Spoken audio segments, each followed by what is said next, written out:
মুসলমানরা বিশ্বজুড়ে রমজান মাসকে স্বাগত জানিয়েছে। মধ্যপ্রাচ্যের সৌদি আরব, আরব আমিরাত সহ বিভিন্ন দেশ শনিবার থেকে রোজা পালন শুরু করলেও বাংলাদেশ সহ অন্যান্য দেশে রোববার থেকে রোজা পালন হচ্ছে। রোজার সময় ভৌগোলিক অবস্থানের উপর নির্ভর করে উল্লেখযোগ্যভাবে পরিবর্তিত হয়। জ্যোতির্বিদদের হিসাব অনুযায়ী আরব বিশ্বে আলজেরিয়া সবচেয়ে দীর্ঘতম রোজা পালন করবে, যেখানে মুসলিমরা 16 ঘন্টা 44 মিনিট ধরে খাবার ও পানীয় থেকে বিরত থাকবেন। বিপরীতে সোমালিয়ার এই অঞ্চলের মধ্যে সবচেয়ে কম রোজা থাকবে, মাত্র 13 ঘন্টা স্থায়ী হবে। বেশিরভাগ আরব দেশে এই বছর রোজার সময় 16 থেকে 17 ঘন্টার মধ্যে থাকবে বলে আশা করা হচ্ছে এবং স্ক্যান্ডিনেভিয়ান দেশগুলোতে, যেখানে সূর্য খুব কমই অস্ত যায় বা দীর্ঘ সময় ধরে দৃশ্যমান থাকে, সেখানে রোজার সময় 20 ঘন্টার বেশি হবে।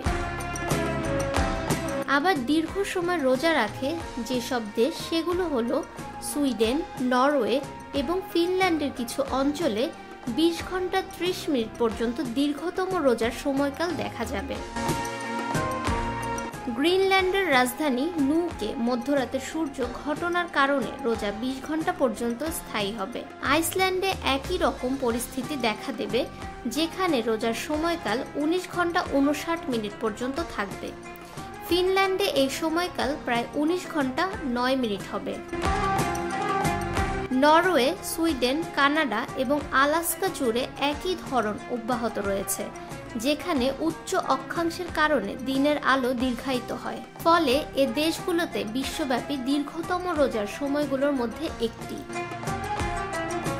স্বল্প সময় রোজা রাখে যেসব দেশ, সেগুলো হলো দক্ষিণ গোলার্ধের সবচেয়ে কম সময় ধরে রোজা রেকর্ড করা হবে, যেখানে বছরের এই সময়ে দিনের আলোর সময় কম থাকে। ব্রাজিলের ব্রাসিলিয়া এবং জিম্বাবুয়ের হারারের মতো দেশগুলোতে রোজার সময় 12 থেকে 13 ঘন্টার মধ্যে থাকবে।